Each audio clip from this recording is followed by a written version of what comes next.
Hola chicos, vamos a iniciar con el tema de conducta reproductiva y vamos a iniciar diciendo qué es la reproducción. La reproducción es un proceso biológico de todos los seres vivos y cuyo resultado será la creación de un nuevo ser. Nosotros sabemos que para aquella reproducción debemos de tener células que puedan dar esa combinación, que puedan dar origen a una nueva vida. ¿Cuáles son esas células? Pues sabemos que son los gametos, en este caso el óvulo y el esperma. Ese óvulo y esperma pues provienen de unas gónadas que conoceremos en el caso de los hombres como testículos y en el caso de las mujeres como ovarios, ¿verdad? Nuestra conducta reproductiva al final de cuentas va a estar regulada por múltiples factores. Y en este caso hablaríamos de factores biológicos, de factores sociales, de factores psicológicos y hasta de factores culturales. Para entender un poco más esto de la reproducción, vamos a entender los conceptos básicos. Y tenemos el concepto de sexo. Sexo son las características anatómicas y fisiológicas que distinguen a los hombres de las mujeres. En este caso nos referimos a los órganos prácticamente que tenemos como hombres y mujeres. ¿Cuáles son estos órganos? En el caso del hombre, el pene y los testículos, y en el caso de la mujer, la vagina, el útero, los ovarios, ¿sí? Estos obviamente con una funcionalidad específica. Esa funcionalidad, por ejemplo, la dará en las hormonas. Sabemos que en el hombre va a predominar la testosterona y en la mujer la progesterona y los estrógenos. Entonces, nosotros tenemos esa capacidad de que nuestro organismo pueda generar vida a partir de las células que se producen de acuerdo al sexo que nosotros tenemos.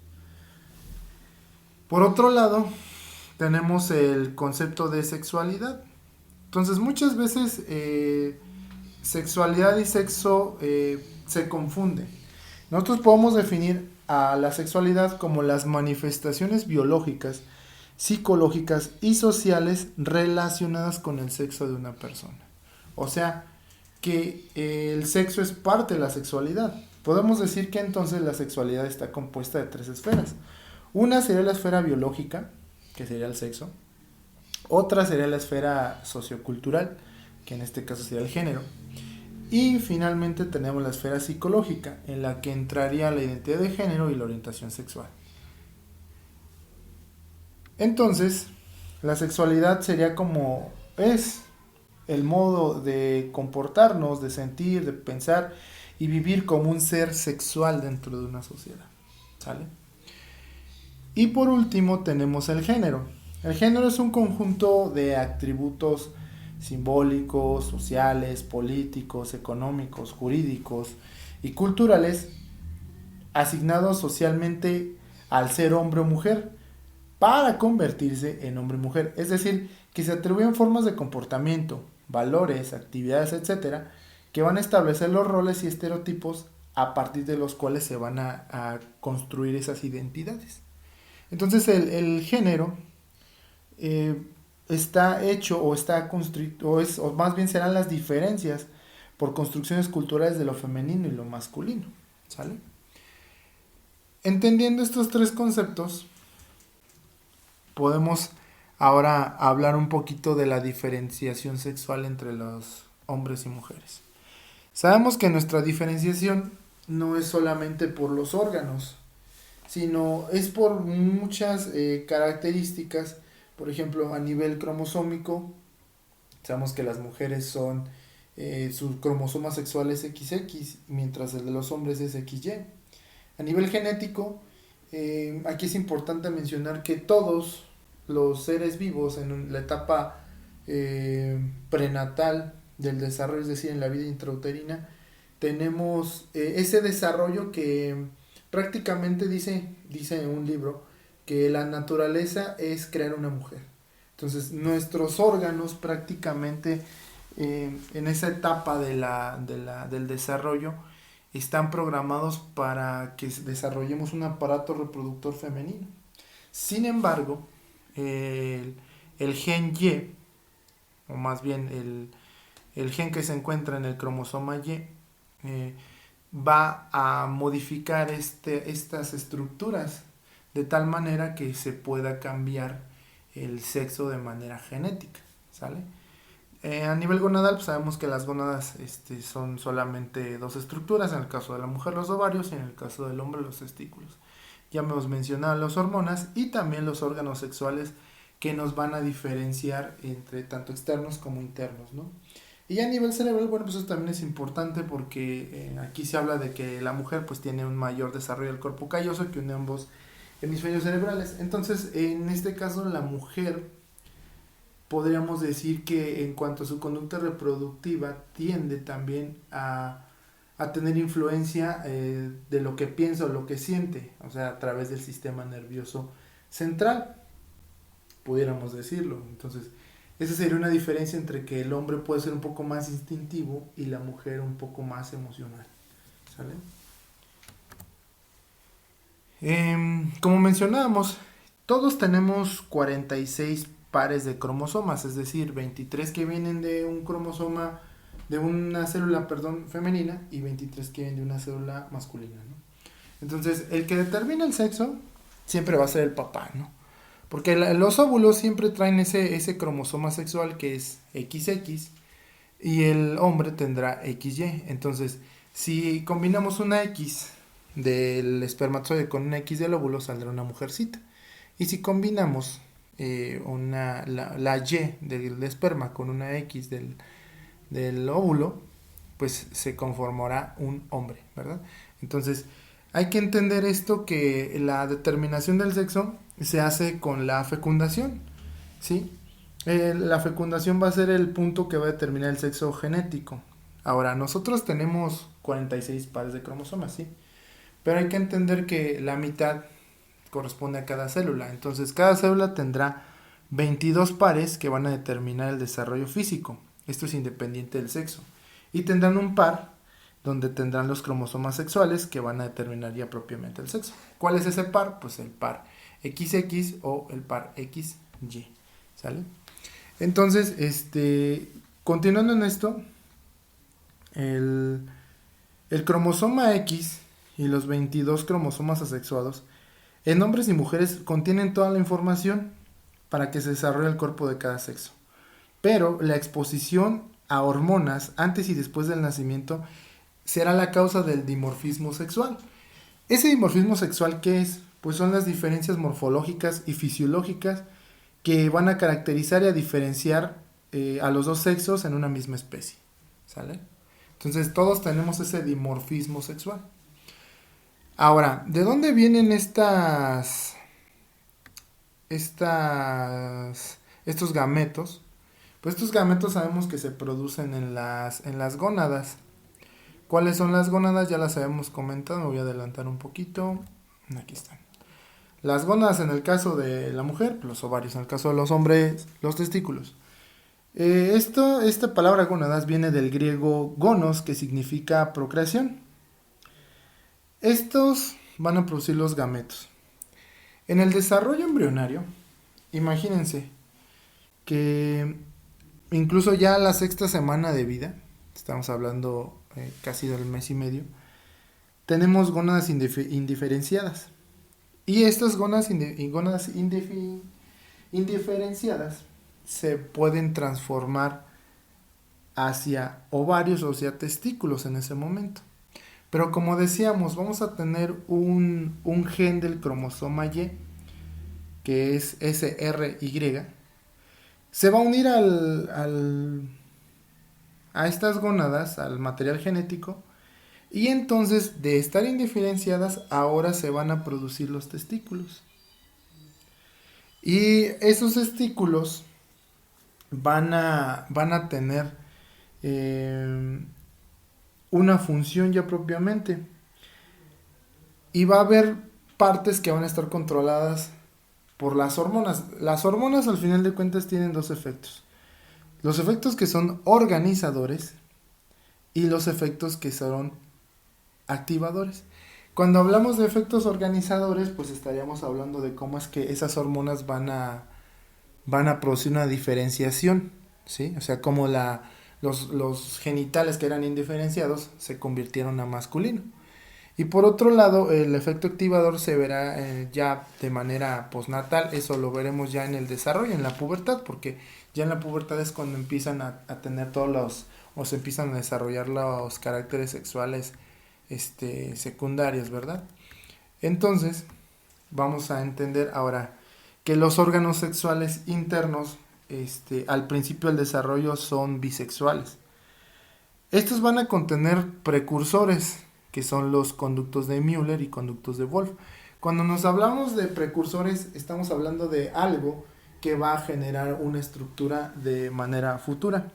Entonces, al tercer mes de gestación, uno de estos cualquiera tiene que desarrollarse y el otro tiende a desaparecer.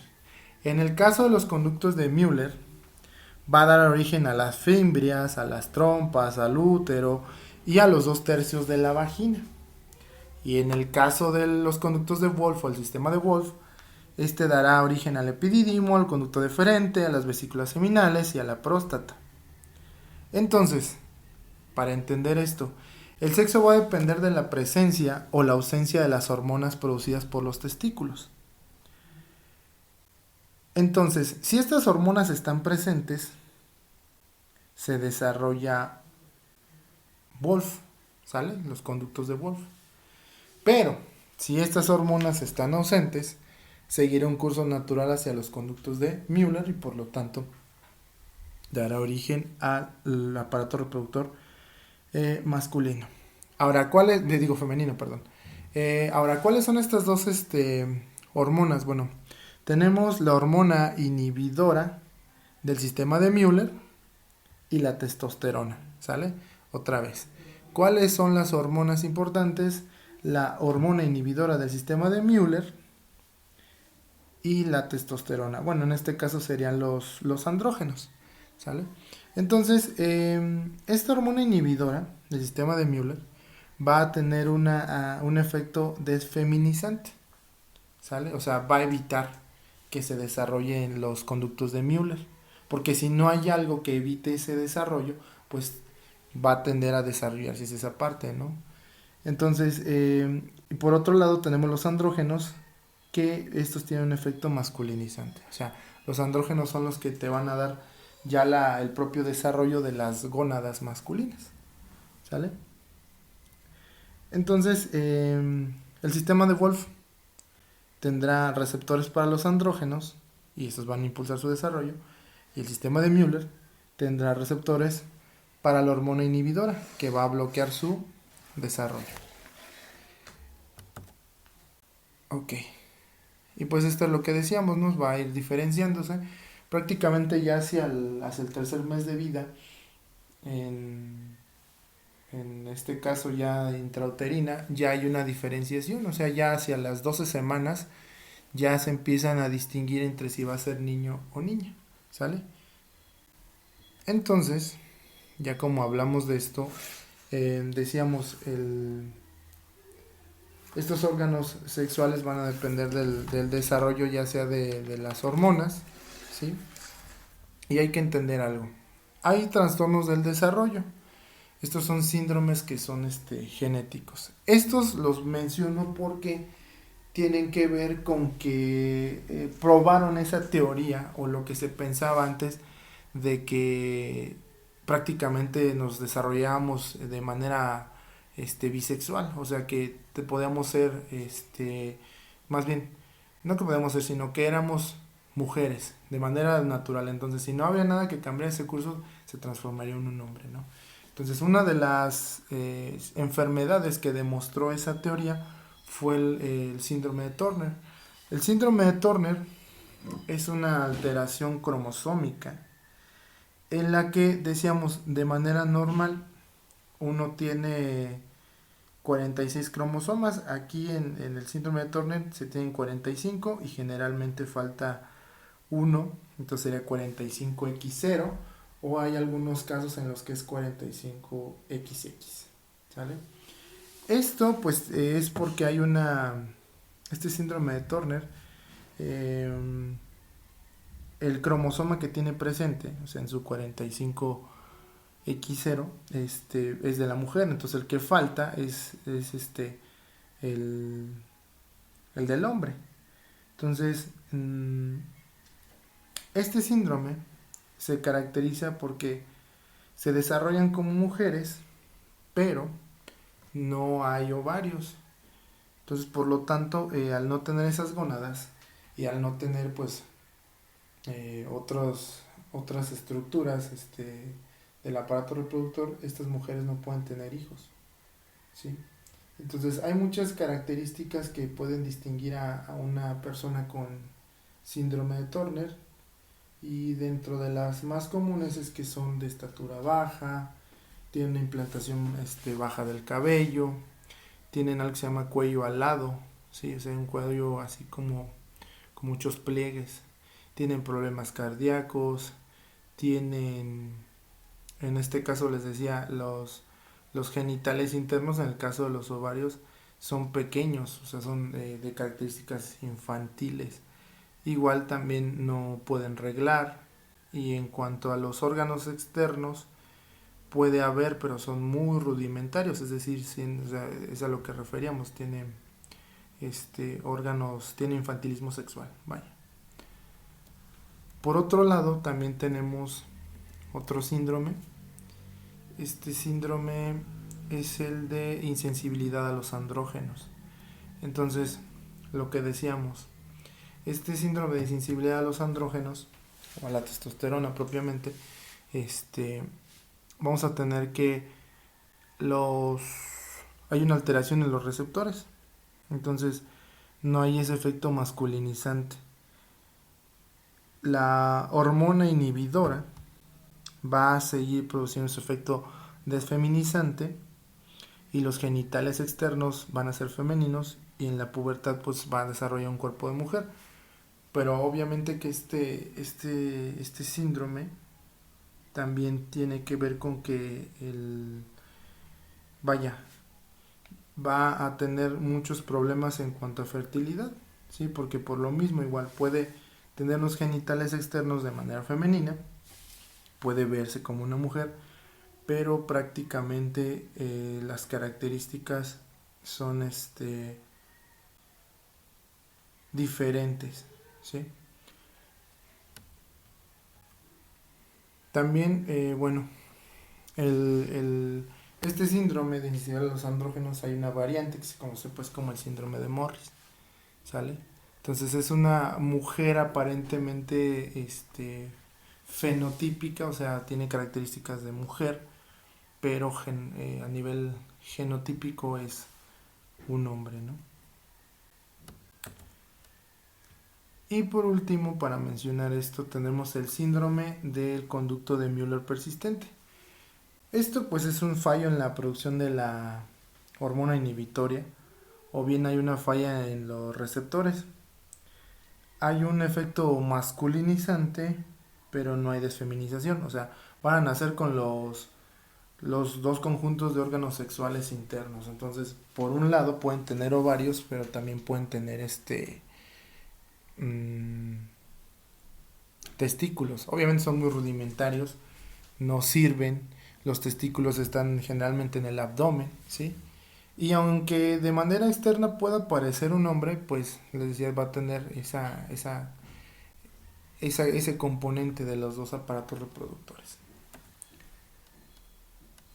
Y pues bueno, en cuanto a cuestión hemos hablado de los genitales internos nada más, y los genitales externos pues no necesitan de la estimulación de las hormonas femeninas, ¿sale? La presencia de la testosterona será los que van a convertirlos masculinos, ¿no? O sea, lo que decíamos, si en el trayecto de la vida o en el curso normal de la formación pues se va a desarrollar una mujer, si no hay influencia de las hormonas, pero si hay